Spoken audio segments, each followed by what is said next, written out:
नमस्कार, मैं हूं आपके साथ नुमानसा मलिक। आज दिन है गुरुवार, रात के 8 बज गए हैं और शो है देशहित, यानी ऐसी खबरें जो आज की सबसे बड़ी हैं, जिनका सरोकार देश से, देशहित से और आपसे।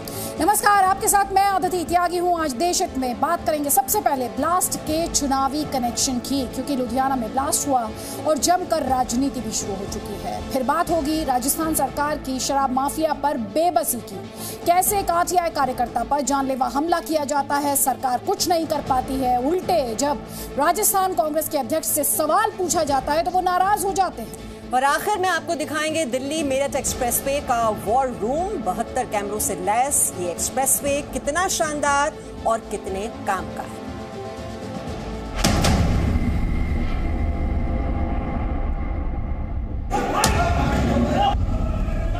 जिमें इलेक्शन नेड़े आ रहा है, कुछ देश विरोधी सूबा विरोधी ताकतां ਵੱਲੋਂ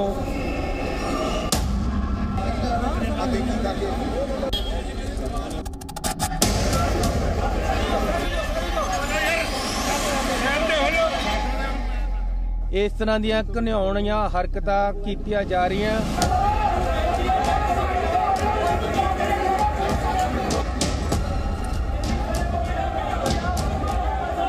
दीवार गिरी छत उथे बंदे कहते कपड़े मैं कहा कपड़े नहीं, मैं जो कपड़े उतारे तो उथे डेड बॉडी पई आ।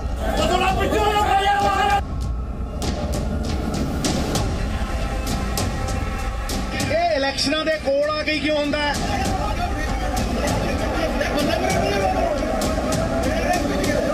ये पौने 5 साल लंघण तो बाद ही क्यों हुंदा है?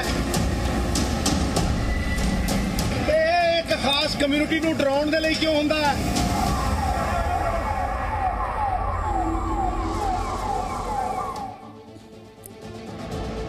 तो सबसे पहले लुधियाना ब्लास्ट से जुड़ी हुई 6 तस्वीरें आपको दिखा देते हैं। ये हाई इंटेंसिटी ब्लास्ट हुआ लुधियाना के जिले कोट में, जहां पर ये दीवार गिरी। उसके बाद ये अफरा तफरी का माहौल, भारी नुकसान इस ब्लास्ट की वजह से हुआ। राज्य में सुरक्षा अलर्ट जारी कर दिया गया है।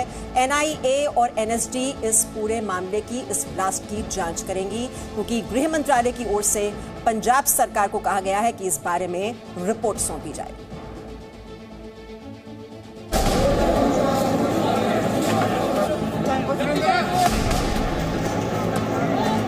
लुधियाना के जिला कोट में ब्लास्ट, कोर्ट परिसर में अफरा तफरी, भारी नुकसान।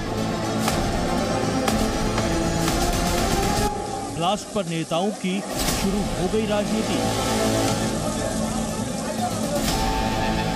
दोपहर का समय, कोर्ट परिसर में भारी चहल पहल, सब कुछ सामान्य तरीके से चल रहा था। तभी दोपहर 12:20 पर धमाका होता है।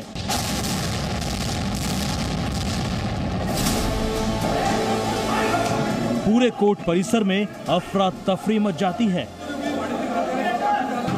बदहवास वकील और मुवक्किल इधर उधर भागते हैं। दूसरे मंजिल को जिस तरीके से नुकसान पहुंचा, उससे ब्लास्ट की तीव्रता का अंदाजा लगाया जा सकता है।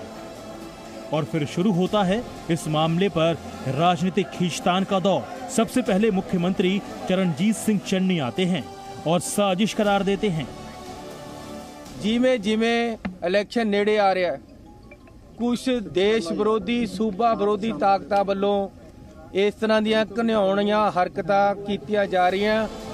सिद्धू अपने मुख्यमंत्री से 2 कदम आगे निकलते हैं और ध्रुवीकरण का आरोप लगा देते हैं। ये इलेक्शनां दे कोल आ गई क्यों हुंदा है? ये पौने 5 साल लंघण तो बाद ही क्यों हुंदा है? मैं उन्होंने कहना चाहना कि इस तरह सहम फैला के तुसी वोटां दी राजनीति दे लई पोलराइजेशन नहीं कर सकोगे। पंजाब के डिप्टी सीएम सुखजिंदर रंधावा तो सिद्धू को भी पीछे छोड़ देते हैं और कहते हैं कि ब्लास्ट के लिए अमरिंदर जिम्मेदार है, क्योंकि उन्होंने 4 साल तक कानून व्यवस्था दुरुस्त नहीं किया। ਉਹਨਾਂ ਦੇ ਟਾਈਮ ਤੇ 4 ਸਾਲ ਤੋਂ ਇਹ ਚੀਜ਼ਾਂ ਜਿਹੜੀਆਂ ਚੱਲਦੀਆਂ ਰਹੀਆਂ ਨੇ ਔਰ ਉਹ ਚੀਜ਼ਾਂ ਨੂੰ ਅੱਗੇ ਜੇ ਉਸ ਟਾਈਮ ਤੇ ਬੜਾ ਸਟ੍ਰਿਕਟਲੀ ਅਸੀਂ ਇਹਦੇ ਤੇ ਐਕਸ਼ਨ ਕੀਤਾ ਹੁੰਦਾ ਤੇ ਇਹ ਅੱਜ ਤੱਕ ਸਾਨੂੰ ਇਹ ਚੀਜ਼ਾਂ ਨਹੀਂ ਪਹੁੰਚਣੀ ਚਾਹੀਦੀਆਂ। चुनाव का समय है तो इस मौके पर हर किसी को साजिश लग रहा है। अभी 3-4 दिन पहले दरबार साहब में बेअदबी का मामला हुआ था और आज ये ब्लास्ट हो गया। कुछ लोग पंजाब का माहौल खराब करना चाहते हैं।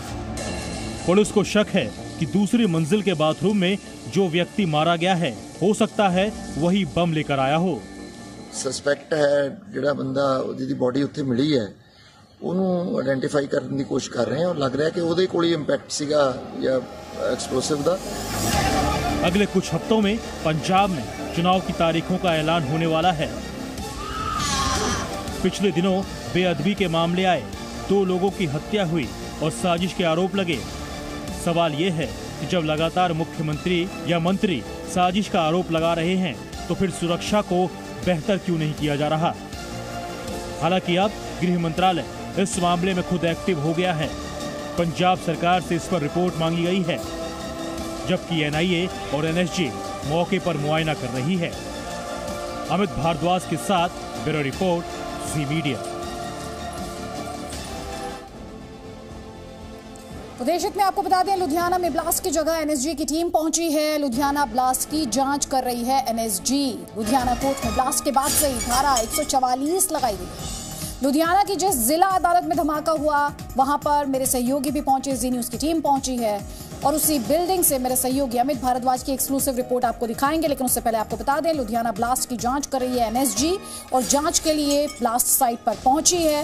लुधियाना कोर्ट में धमाके के बाद से ही वहां पर धारा 144 लगाई गई है। आइए एक बार पहले आपको मैं फिर एक बार वो दिखा के लाता हूँ इलाका। ये देखिए कितने सारे चैम्बर्स हैं यहाँ। चैम्बर्स के साथ साथ जहाँ ये हुआ है उसके बिल्कुल ऊपर हम खड़े होंगे और आपको एरिया में समझा दूंगा किस तरह से ये पूरा हुआ है। यहाँ मैं आपको बता दूँ, यहाँ थोड़ी हम लाइट जो है वो ऑफ करेंगे। तो ये इलाका है, यहाँ से पूरा इलाका हम आपको दिखाएंगे। तो ये देखिए, यहाँ पर मैं आपको पूरी रिपोर्टिंग दिखा रहा हूँ। इस तरह का ही बाथरूम था, इसके बिल्कुल नीचे ये हुआ है। ये पूरा इलाका ये इसी तरह का बाथरूम था। यहाँ वो शख्स घुसा होगा, इधर घुसा होगा और बाथरूम की तस्वीरें आपको दिखा रहे हैं। ये देखिए, ये इलाका है, इसके बिल्कुल नीचे वो जो है अटैक हुआ है। और एक और चीज़ आपको दिखाते हैं, आपको लेके चलते हैं इस तरफ। ये देखिए कितने सारे लोग हैं। अगर वो अपने मंसूबे में कामयाब होता तो काफ़ी बड़ा नुकसान हो सकता था, बहुत बड़ा नुकसान। तो अभी ये बताया जा रहा है कि खुदाइन हमला था। अभी मैं आपको एक चीज़ और दिखा रहा हूँ जो कि आपको चौंका देगी। वो चीज़ चौंका देगी कि कितना बड़ा जो है वो नुकसान हो सकता था। ये देखिए, यहाँ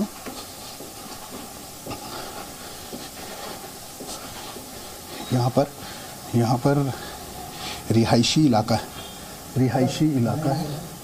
ये देखिए, ये रिहायशी इलाका और इससे कुछ मीटर की दूरी पर कैबिनेट मिनिस्टर आशू यहीं पर रहते हैं। आप देखिए कि कितनी इंटेंसिटी हो सकती थी और एक बड़ा जो है बड़ा और इससे भी बड़ा जो है वो हादसा हो सकता था, घटनाक्रम हो सकता है। दुर्भाग्यपूर्ण है। वो बता दूं कि यहाँ 1500 चैम्बर हैं, 4000 वकील हैं, 70 के करीब जज हैं। कितनी बड़ी चूक है पुलिस की, आप अंदाज़ा लगा सकते हैं। और यहाँ पर जो मेटल डिटेक्टर है वो भी काम नहीं कर रहे थे, ऐसा कहा जा रहा है सूत्रों का। अभी जांच का विषय है और यहाँ पर सुरक्षा के लिहाज से पुलिस मौजूद नहीं थी। वीडियो जर्नलिस्ट तेज सिंह के साथ अमित भारद्वाज, जी मीडिया नेटवर्क, पंजाब, लुधियाना।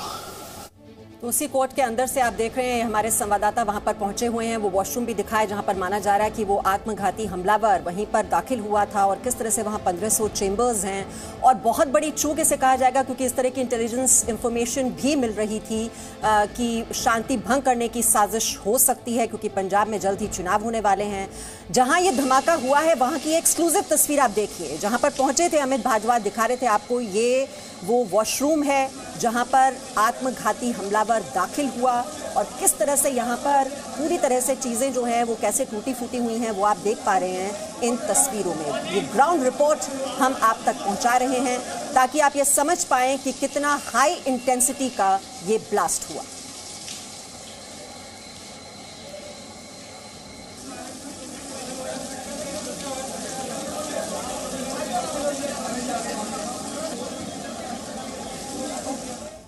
तो जी न्यूज़ पर ब्लास्ट साइट से ये एक्सक्लूसिव तस्वीरें आप देख रहे हैं। साथ ही हम आपको ये भी समझाने की कोशिश कर रहे हैं कि राजनेता इस पर किस तरह से सियासत कर रहे हैं। इस पर राजनीति शुरू हो चुकी है, जबकि ये सिक्योरिटी का मसला है तो इस पर सियासत की गुंजाइश नहीं है। सबसे पहले मुख्यमंत्री चरणजीत सिंह चन्नी क्या कह रहे हैं।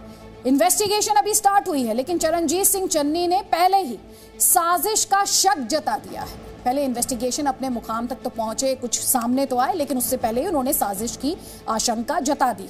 नवजोत सिंह सिद्धू तो एक कदम और आगे चले गए हैं। उन्होंने तो इन्वेस्टिगेशन भी कंप्लीट कर ली है और उनका आकलन ये कहता है कि ये तो ध्रुवीकरण की कोशिश है। नवजोत सिंह सिद्धू को इसमें कम्युनिटी खतरे में दिखाई दे रही है और वो इसे ध्रुवीकरण की कोशिश मान रहे हैं।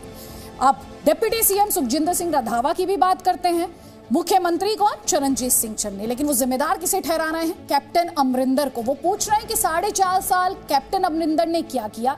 उन्होंने अगर कुछ किया होता तो आज इस तरह के हालात नहीं होते। अब सोचिए, कैप्टन अमरिंदर और रंधावा जी दोनों एक ही पार्टी में थे और आज किस तरह से वो अपनी ही पार्टी के फॉर्मर सीएम को अटैक कर रहे हैं।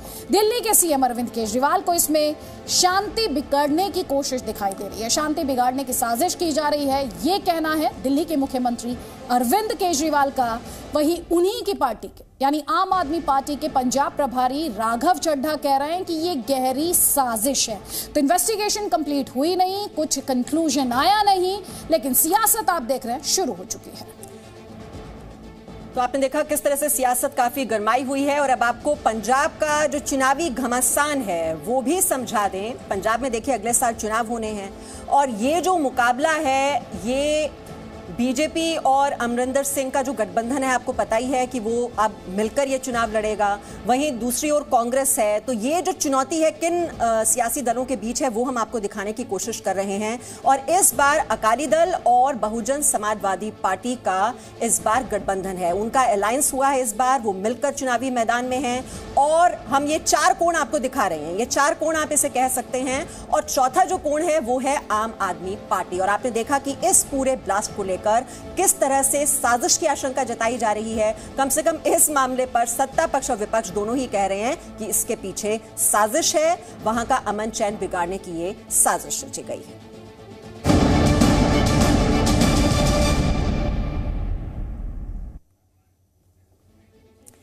और वहीं राजस्थान में आज शराब माफियाओं की दरिंदगी सामने आई। साथ ही सामने आई राजस्थान सरकार की बेबसी भी। एक आरटीआई कार्यकर्ता शराब माफियाओं ने अपहरण करके उसे बेरहमी से पीटा। उस आरटीआई कार्यकर्ता की गलती जानते हैं क्या थी? उसकी सिर्फ एक गलती थी, वो थी घोटालों को जाहिर कर रहा था। वो हमारे आपके आम लोगों के पैसे की लूट को लेकर सवाल पूछ रहा था। देशहित में आज ये समझना जरूरी है, क्योंकि जब कोई भ्रष्टाचार के खिलाफ मोर्चा खोलता है तो उसे मारकर चुप कराने की कोशिश की जाती है।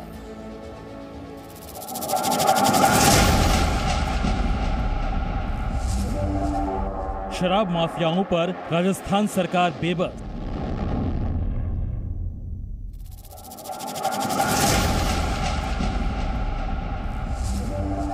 आरटीआई कार्यकर्ता पर जानलेवा हमला आया है कि जिसमें एक आरटीआई एक्टिविस्ट को मार दिया गया।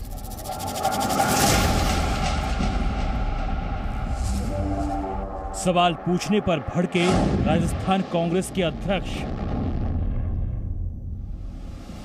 राजस्थान के बाड़मेर में जो कुछ भी हुआ दिल दहलाने वाला है और राजस्थान सरकार पर बड़े सवाल खड़े करता है। बाड़मेर जिले में शराब माफिया के खिलाफ आवाज उठाने पर आरटीआई कार्यकर्ता अमरा राम पर जानलेवा हमला किया गया। पहले अज्ञात बदमाशों ने अपहरण किया, फिर बेरहमी से पिटाई की। दरिंदगी का आलम यह था कि अमरा राम के पैरों में सरिया डाल दिया, शरीर में कीलें घुसेड़ दी गई। उसके बाद उसे अधमरी हालत में सड़क किनारे फेंककर फरार हो गए। मैं जोधपुर से घर आया तो बस में जहाँ उतरा था वहाँ से इन्होंने मेरा अपहरण किया और उसके बाद मेरे को हाथ और पैर आंखें सब बांध दी थी और सुनसान जगह ले जाकर मेरे दोनों पैर फ्रैक्चर किए, हाथ फ्रैक्चर किया और मेरे सिर में गंभीर चोट है, कुत्तांगों पर मारा। अमर राम के मुताबिक उसने तत्कालीन सरपंच के गबन के खिलाफ शिकायत की थी। सरपंच का शराब माफियाओं से भी संबंध है। अमर राम के पिता का भी यही कहना है कि बेटे को लगातार धमकी मिल रही थी। हमारा बेटा राधे साहब आरटीए भी कार्य करता है, उसमें कोई सरपंचों गबरूली की हुई थी, चलो धमकियां दी हुई कि तेरा मैंने कहा था कि तेरे बेटा सही नहीं सही समझा देना, नहीं तो तेरा बेटा नहीं है। नगा राम जी, मोना राम जी, मौका राम जी ऐसे मैंने बोलिया था 2 साल पहला। अमर राम का इलाज कर रहे डॉक्टरों का भी यही कहना है कि पिटाई की वजह से कई जगह फ्रैक्चर हो चुके हैं। इनके दोनों पाँव में फ्रैक्चर है, एक हाथ के राइट हैंड के अंगूठे में भी फ्रैक्चर है, पेट में छाती में भी डीप एब्रेजन्स है, तो काफी चोटें हैं इनको। पुलिस भी इस मामले में शराब माफियाओं की भूमिका को मान रही है। यही लग रहा है कोई इन्होंने कोई सूचना दी थी पुलिस को और उस पे पुलिस ने शराब माफियाओं के खिलाफ कार्रवाई की थी और अपने रिपोर्ट में जैसा इनका कहना है इसी से शुद्ध होकर उन्होंने ये मारपीट की है इनके साथ। इस पूरे मामले पर जब राजस्थान कांग्रेस के अध्यक्ष गोविंद सिंह डोटासरा से सवाल पूछा गया तो उनकी प्रतिक्रिया आप खुद देखिए। आया है कि जिसमें एक आरटीआई एक्टिविस्ट को मार दिया गया।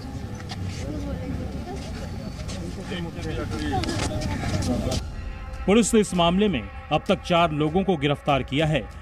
हालांकि दूसरे राज्य सरकारों पर सवाल उठाने वाली कांग्रेस के बड़े नेता इस मामले में चुप्पी साधे हुए हैं।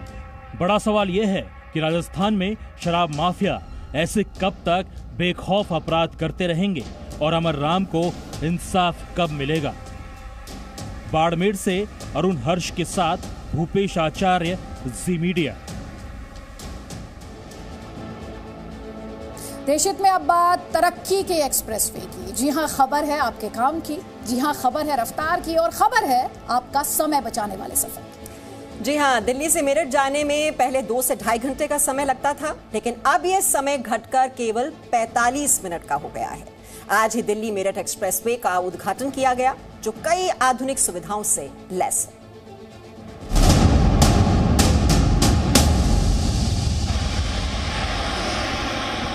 ये है दिल्ली मेरठ एक्सप्रेसवे, जिसका आज ही उद्घाटन हुआ। 72 कैमरों से लैस ये एक्सप्रेसवे आपकी रफ्तार कंट्रोल करता है। इस एक्सप्रेसवे के हर 8 से 10 किलोमीटर की दूरी पर इस तरह का पूरा एक डिस्प्ले सिस्टम लगा हुआ है। इस डिस्प्ले सिस्टम में स्पीडोमीटर हैं, सेंसर्स हैं और कैमरे हैं और हर लेन में जो गाड़ियां हर लेन से गुजरती हैं उसके लिए अलग अलग सेंसर्स लगाए गए हैं। इस तस्वीर में आपको यह समझ में आएगा कि उस लेन से जब कोई गाड़ी गुजरती है तो जिस रफ्तार से गुजर रही है वो सेंसर उसकी स्पीड उस वक्त बताता है। इस पूरे एक्सप्रेसवे में भारी वाहनों के लिए अधिकतम स्पीड 80 किलोमीटर प्रति घंटा रखी गई है, जबकि कारों के लिए वो स्पीड है 100 किलोमीटर, यानी अधिकतम स्पीड है 100 किलोमीटर प्रति घंटा।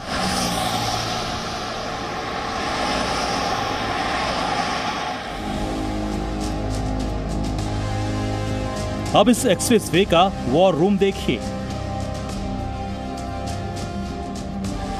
दिल्ली मेरठ एक्सप्रेसवे और ईस्टर्न पेरिफेरल एक्सप्रेसवे, इन दोनों के कमांड सेंटर में, कमांड सेंटर एक लेमैन लैंग्वेज में आप कह सकते हैं, लेकिन ये ट्रैफिक मैनेजमेंट सेंटर है। ये फंक्शन कैसे करेगा? और ये दोनों एक्सप्रेसवे जिसका मैंने जिक्र किया, इन दोनों पे मॉनिटरिंग, इन दोनों पे 24 घंटे निगाह रहेगी इस कंट्रोल रूम के जरिए।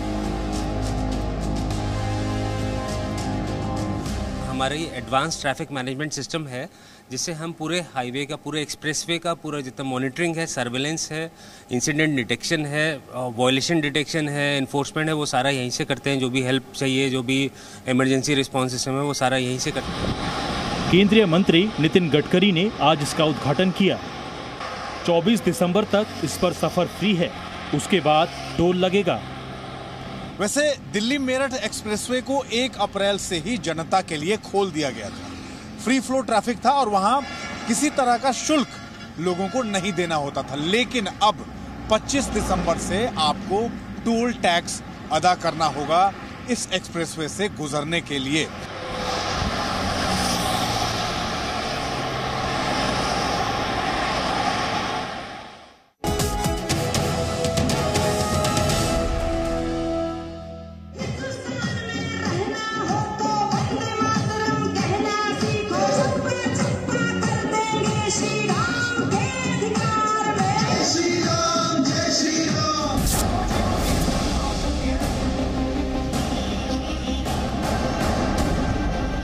जिसको भारत की परंपरा और भारत की संस्कृति पर गौरव की अनुभूति नहीं होती थी, जो एक्सीडेंटल हिंदू हैं, वे भगवा को सांप्रदायिकता के प्रतीक के रूप में देखते हैं। मैं हिंदू हूं मगर हिंदुत्ववादी नहीं हूं। ये एक्सीडेंटल हिंदू ही देश के लिए सबसे ज्यादा खतरनाक है। हमारे मुख्यमंत्री ने कहा कि डीएनए नहीं मिलता उनका, जो भगवान को नहीं पूछते। हम तो भगवान राम को पूछते, बताओ आपका डीएनए अब क्या है। आप देख रहे हैं देश हित। लड़ाई तो सियासी है, लेकिन बिना धर्म के अब सियासत की बात करना बेमानी है, क्योंकि धर्म आस्था सही, पर राजनीति में आस्था सियासी मोहरा बन चुकी है। आजकल हिंदू, हिंदुत्व और एक्सीडेंटल हिंदू जैसे शब्दों के जरिए आरोप प्रत्यारोप का दौर तेज है। उत्तर प्रदेश में विधानसभा के चुनाव से पहले राहुल गांधी हिंदू और हिंदुत्व का फर्क समझा रहे हैं, और अब योगी आदित्यनाथ ने भी एक्सीडेंटल हिंदू शब्द गढ़कर सियासी विरोधियों को चित करने की कोशिश की है।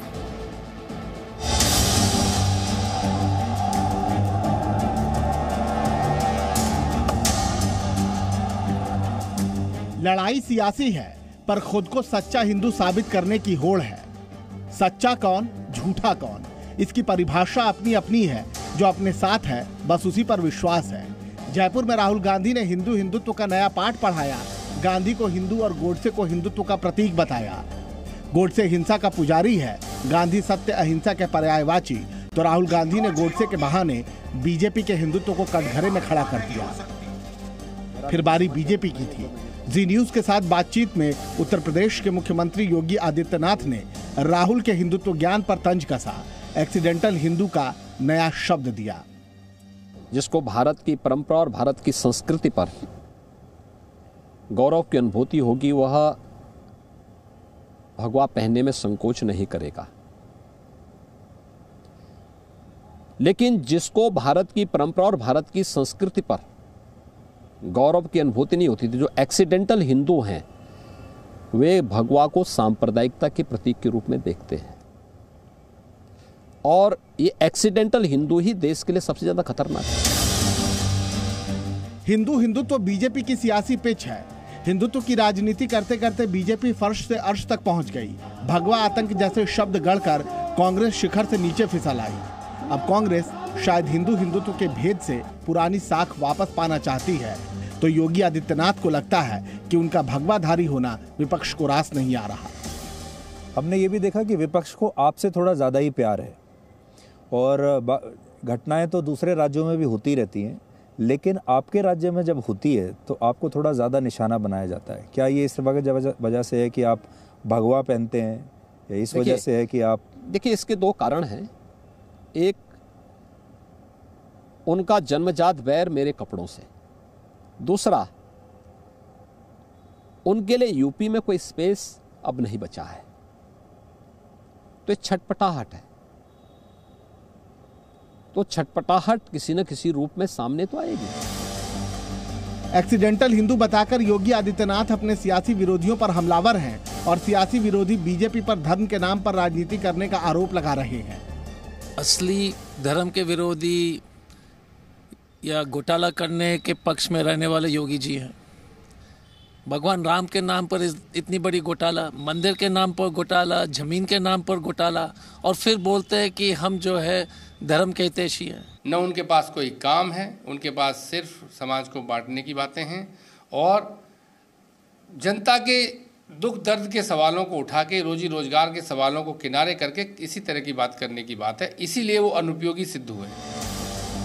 राजनीति शायद धर्म को उलझा रही है, लेकिन धर्म शायद उतना ही सरल है। कहते हैं धार्यति इति धर्म, यानी धारण किया जाए वही धर्म है। और सत्य, तप, दया और दान को धारण करने योग्य माना गया है। पर यह तो उत्तर प्रदेश की सियासी बिसात है, जहां अयोध्या में राम, मथुरा में माधव और काशी में शिवधाम है। तो उत्तर प्रदेश में चुनाव से पहले न सत्य, न तप, न दया, न दान, बस वोट बैंक का सम्मान और हिंदू हिंदुत्व का घमासान है। ब्यूरो रिपोर्ट, जी मीडिया।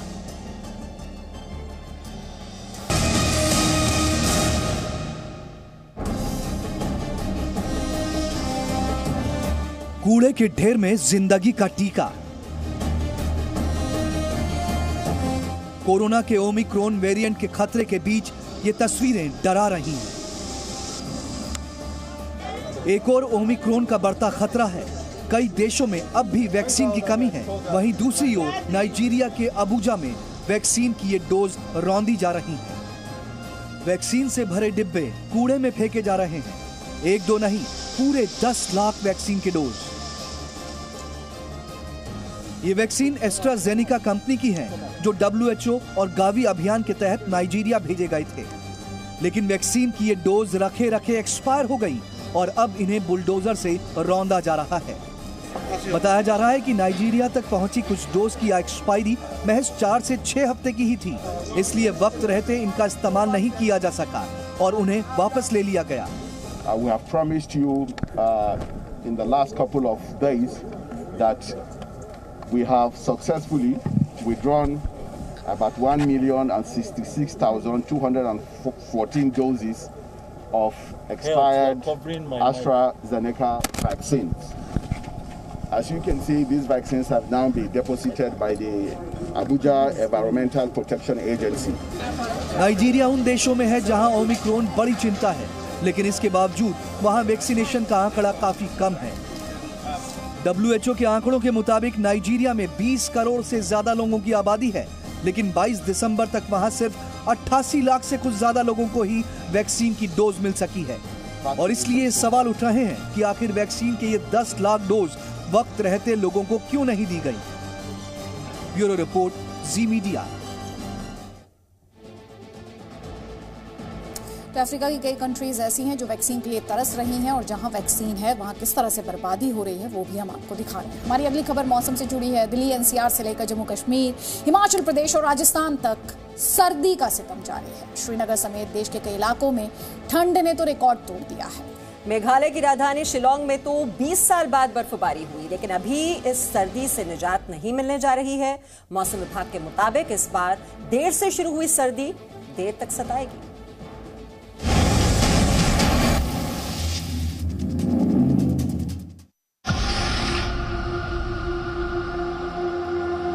कांपती दिल्ली, ठिठुरता हिमाचल, बर्फ बर्फ गुलमर्ग। कश्मीर में 40 दिन का टॉर्चर शुरू हो चुका है। देश के ज्यादातर हिस्सों में प्रचंड ठंड लोगों का इम्तिहान ले रही है। कश्मीर घाटी में 1 दशक बाद ऐसी ठंड पड़ी है। हाल यह है कि झील, झरने सब जम गए हैं। यह है गुलमर्ग। यहाँ एक बार फिर बर्फबारी हुई तो सैलानियों के चेहरे खिल उठे। लेकिन सबसे ज्यादा हैरान करने वाली तस्वीरें आई है शिलोंग से।